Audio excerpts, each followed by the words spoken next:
Olá a todos, nesta sessão vamos falar nada menos do que da ressurreição de Jesus e dos modos para termos mais presente este grande mistério da sua vida. Falaremos um bocadinho da Via Lucis. Mas antes de falar da Via Lucis, eu queria falar da ressurreição em si mesmo. Porque podíamos dizer, o acontecimento mais importante de todos os tempos, a ressurreição de Jesus. Lembramos com o Papa Bento XVI, ao falar no seu livro, no segundo volume de Jesus de Nazaré, sobre a ressurreição de Cristo, dizia que, de uma forma imprópria, podíamos falar quase de uma mutação, né? Isto é, Jesus ressuscita, mas com um corpo com características únicas, né? Nós, se Deus quiser, ressuscitaremos com Ele, mas Ele é o primeiro, né? E o único, junto com Nossa Senhora, desde que saibamos. E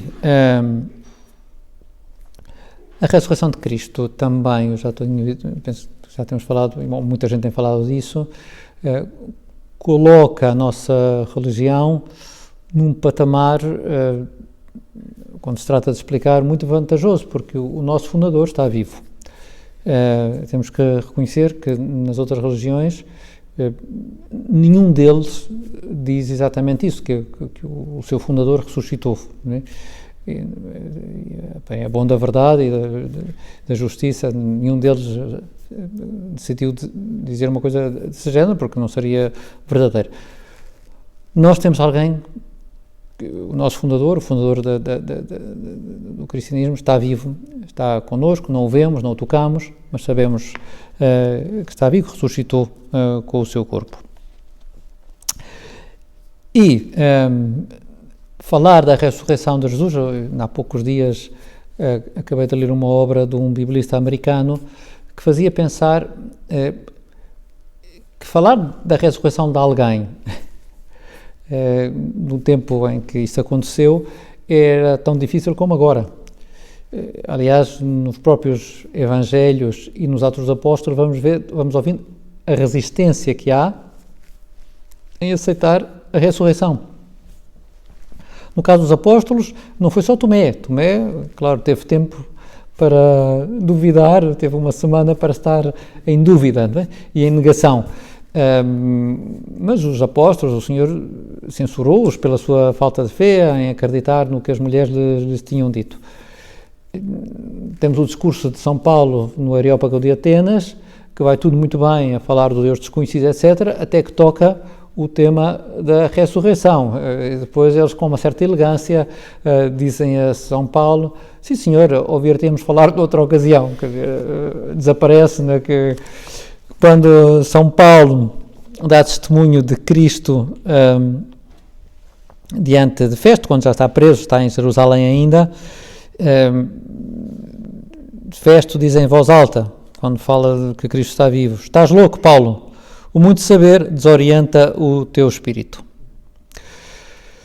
E, porém, apesar dessa resistência, e isso era o que dizia o biblista americano, como é que foi possível que, em tão pouco tempo, tanta gente passasse a acreditar no testemunho de que Cristo está vivo? Como sabeis perfeitamente, todos sabem isso muito bem, há duas características que testemunham a ressurreição de Cristo. Uma é o sepulcro vazio, que por si só não justificaria, mas se não estivesse vazio tínhamos aqui um grande problema. Portanto, o sepulcro vazio é um testemunho de que o corpo desapareceu, não estava lá. E depois as aparições aos apóstolos, às mulheres, aos discípulos de Emaús, etc. A mais de 500 irmãos. Este tal biblista, o Dr. Brand Peter, acrescenta um terceiro elemento que ele disse que é pouco referido, e tem razão, que talvez para nós, cristãos do século XX e XXI, não nos chame demasiada atenção, mas ele dizia que é importantíssimo, ou foi importantíssimo, o facto de Cristo ter ressuscitado segundo as Escrituras. Essa referência às profecias que às vezes não são completamente óbvias, não é? Noutros casos sim. Do Antigo Testamento, pelo menos para os judeus, era algo essencial. Ele, aliás, refere o episódio que eu não me tinha dado conta, né? O episódio de Jonas, né? O da baleia, né? Quando Jesus diz que não vos será dado nenhum sinal a não ser o de Jonas.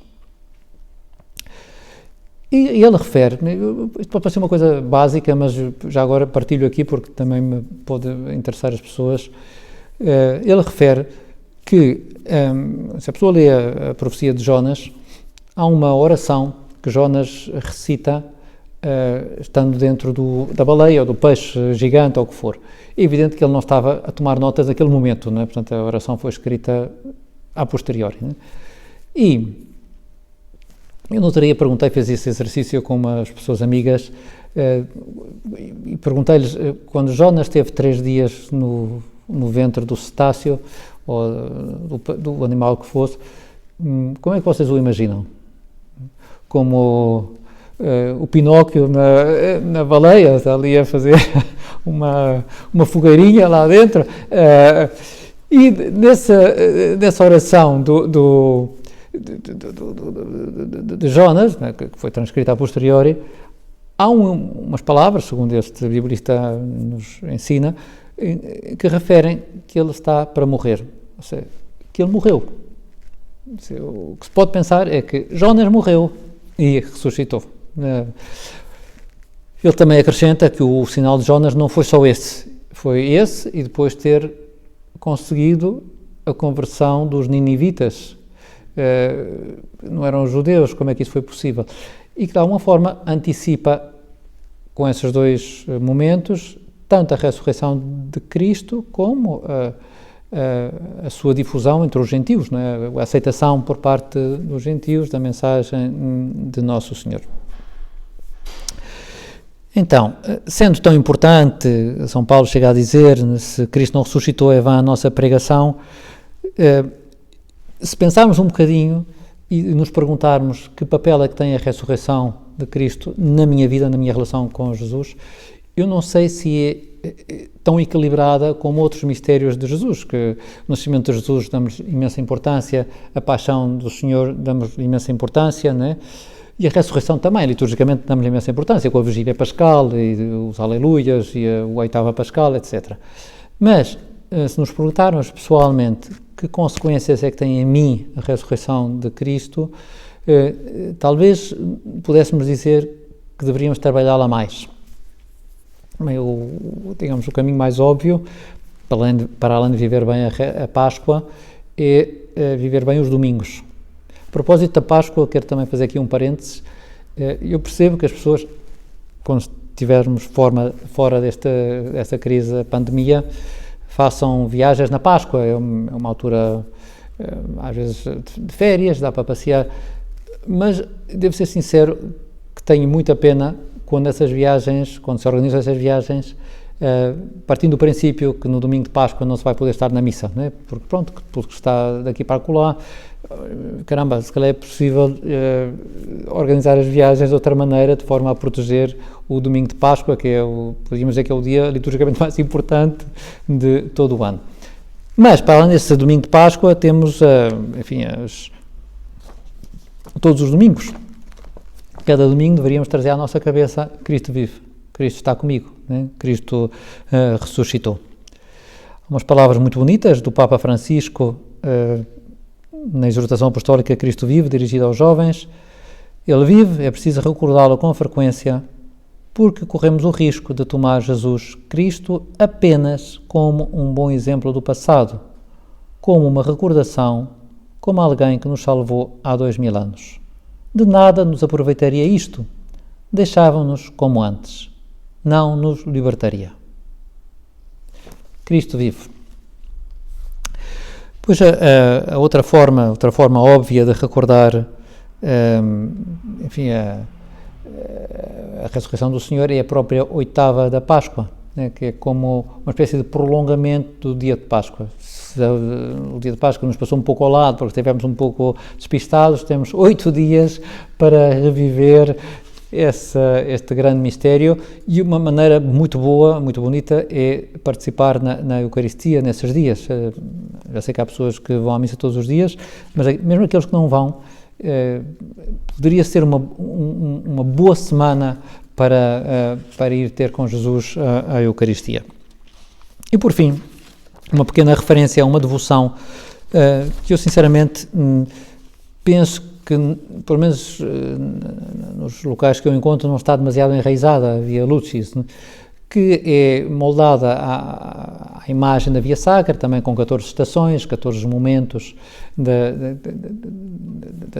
das aparições de Cristo ressuscitado, que, por outra parte, só aqui outro parênteses, há tentativas de tentar harmonizar os diferentes relatos das aparições, porque alguns parecem um bocadinho contraditórios. Era uma mulher, ou eram 2 ou 3, era um anjo ou 2. Enfim, às vezes há coisas que não parecem não bater certo. O que dizem todos os biblistas é que, muito bem, o essencial é certo, não é? Jesus ressuscitou e apareceu umas mulheres, apareceram algum anjo, ou 1 ou 2. Os evangelistas também não se detiveram em grandes pormenores. Mas, mesmo assim, há tentativas de tentar harmonizar tudo. No manuscrito, no livro que eu escrevi, recolhi uma delas, com algum toquezinho, enfim, mas pode ser válida ou não. Na Via Lucis segue-se uma cronologia desses acontecimentos, que vão desde a ressurreição, desde o facto da ressurreição até à vinda do Espírito Santo, no Pentecostes, não é? 50 dias depois da ressurreição. São 14 estações. Não vou ler aqui agora cada uma delas para não perdermos tempo. Aliás, se forem à internet procurarem Via Lucis, recordam ou encontram as 14 estações, pelo menos há algumas versões, há uma um pouco mais seguida. O que eu gostaria de referir aqui, eu não sei se está bem resolvido o modo de fazer a Via Lucis. Porque na Via Sacra há uma lógica, não é? Nós andamos de estação em estação, vamos como tentando seguir os passos de Cristo. Na Via Lucis, pelo menos segundo o meu entender, o mais importante é a imagem, é que Jesus aparece, não é? Aqui e acolá, com este ou com aquele. Por isso eu penso, não é? Eu intuo que a Via Lucis poderia ter um maior sucesso se nos centrássemos mais nas imagens, nos quadros, nas representações que nos permitam fazer entrar pelos olhos aqueles momentos. Mas, enfim, o interessante é talvez experimentar alguma vez durante a oitava da Páscoa ou durante o tempo pascal, seguir esta devoção das 14 estações da Via Lucis, experimentar que efeito é que tem em nós, como é que nos ajuda ou não, e ver se tem cabimento difundi-la ou pensar em alguma maneira mais bonita de a viver.